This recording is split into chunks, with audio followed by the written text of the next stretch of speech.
Vous écoutez Europe 1 et dans 11h30, le journal de la santé avec Elisabeth Assayag. TOC ou pas TOC, les troubles obsessionnels compulsifs sont nouveaux et peuvent prendre des formes très différentes. Explication à suivre. Il n'y a pas eu de faute identifiée lors d'essais cliniques à Rennes, selon le directeur général de Biotrial. Et puis, version ronde, petite ou grande, la poupée Barbie prend enfin des formes. Un livre vient de sortir sur les troubles obsessionnels compulsifs, ce que l'on appelle plus généralement les TOC. Leur liste est infinie. On pourrait dire qu'il y a autant de troubles obsessionnels compulsifs que d'individus. Une vraie maladie qui conduit certains à répéter les mêmes gestes tout au long de la journée. Les TOC peuvent prendre vraiment des formes très différentes. Écoutez les explications de Mélanie Gomez pour Europe 1. Il y a par exemple les TOC superstitieux, ça consiste à faire des choses pour qu'un malheur n'arrive pas. Olivier a 32 ans, aujourd'hui il est guéri, mais pendant des années il s'est contraint à faire des tas de gestes inutiles pour éviter qu'il n'arrive quoi que ce soit à sa famille. J'étais en fait obsédé par le chiffre 6 parce que donc on est 6. Je me lavais les mains aussi 6 fois, j'éteignais la lumière ou l'allumais 6 fois. Je me souviens aussi que parfois je passais près d'un mur et je pouvais taper sur le mur 6 fois pour me rassurer, pour protéger ma famille. Alors dans les TOC peu connus, il y a aussi celui du bon samaritain. C'est par exemple le cas de cet homme obligé lorsqu'il fait de la moto de faire des dizaines d'allers-retours pour vérifier qu'il n'a pas causé d'accident, ou alors en automne, il ramasse toutes les feuilles mortes sur son chemin pour être sûr que personne ne glissera dessus. Alors le problème, c'est que les patients qui ont ce type de TOC ignorent que c'en est un, donc pendant des années, ils ne consultent pas et souffrent, alors qu'il existe aujourd'hui des traitements efficaces, explique le psychiatre Franck Lamanière. Il faut bien faire la thérapie, il ne faut pas avoir des a priori sur les traitements médicamenteux quand il faut en prendre. L'immense majorité, ils ont besoin d'un traitement associé à la thérapie. Il y a des gens qui sont guéris des TOC, qui n'ont plus de symptômes, il y en a beaucoup. Alors enfin, pour les patients chez lesquels ces traitements ne marchent pas, il y a aussi aujourd'hui ce qu'on appelle la stimulation cérébrale profonde,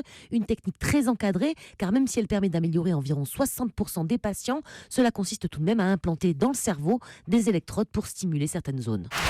Il n'y a pas eu de faute identifiée lors des essais cliniques à Rennes. C'est ce que dit le directeur général de Biotrial qui s'est exprimé depuis la mort d'un volontaire il y a 3 semaines. Il a expliqué à nos confrères du Figaro le déroulé précis des événements et selon lui, aucune faute n'a été identifiée.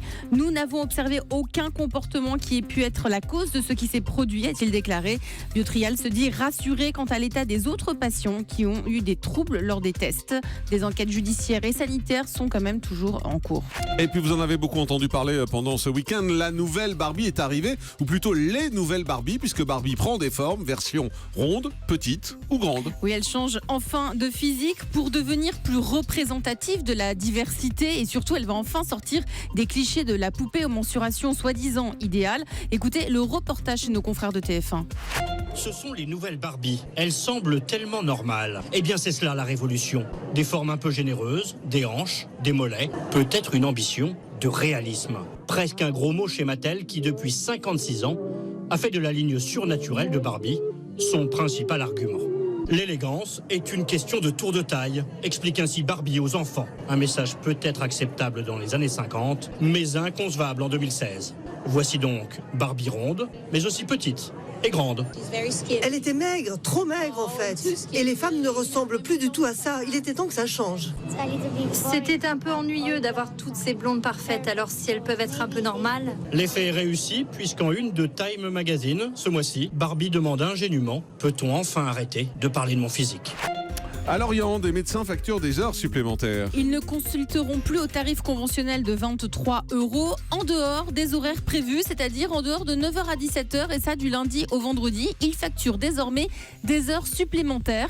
L'initiative démarrée il y a 6 mois vise à protester contre le tarif de la consultation bloqué à 23 € pour les généralistes depuis 2011. Au final, cela fait des consultations qui coûtent entre 26 à 33 €. C'est un mouvement qui grossit. La revalorisation tarifaire sera au centre des négociations prévues au printemps 2016 entre les médecins libéraux et l'assurance maladie pour la prochaine convention médicale. Et puis des tests génétiques sont en vente libre aux États-Unis. Le premier test génétique pour le grand public a reçu le feu vert des autorités de santé américaines. Cela veut dire qu'aujourd'hui, n'importe qui aux États-Unis peut obtenir des informations sur son ADN sans passer par son médecin. La pratique n'est pas nouvelle, mais ce qui change, c'est que maintenant des entreprises privées américaines proposent ces tests génétiques au nom du droit de savoir, c'est-à-dire le droit de savoir, le droit de connaître des prédispositions génétiques pour telle ou telle maladie, le tout sans encadrement et sans autorisation officielle.